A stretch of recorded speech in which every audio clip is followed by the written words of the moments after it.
आहे ती आत्मनिवेदन भक्ती आहे.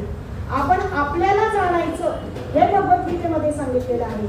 आणि हे जे उपनिषदांचा सार आहे, आपण पुन्हा एकदा त्या वचनाचं दुरुक्ती करते की आपण खरंच परमभाग्यवान आहोत की आपल्याला जे ओरिजिनल ज्ञान आहे, ओरिजिनल याच्यासाठी सांगते की खरंच ते ओरिजिनलच आहे.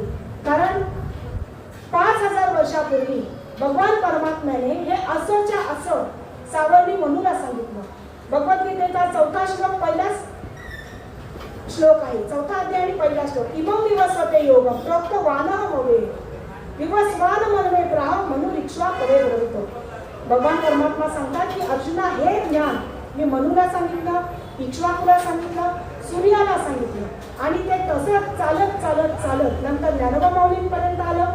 ज्ञानोबा माऊलींपासून श्रीपाद बाबांपर्यंत, रामदास बाबांपर्यंत, गुरुवर्य नाना बाबांपर्यंत, प्रकाश बाबांपर्यंत आणि मग आपल्या सगळ्यांपर्यंत. म्हणजे विचार करा आपण कधीचे आहोत. हा जो सनातन धर्म आहे, ही जी परंपरा आहे, हे जे तत्वज्ञान आहे, हे कधीपासून आपल्याला प्राप्त झालेलं आहे. जेव्हा मनुला सांगितलं, इक्ष्वाकुला सांगितलं, तेव्हापासूनच हे ज्ञान आपल्यापर्यंत आणण्यात आलेलं आहे.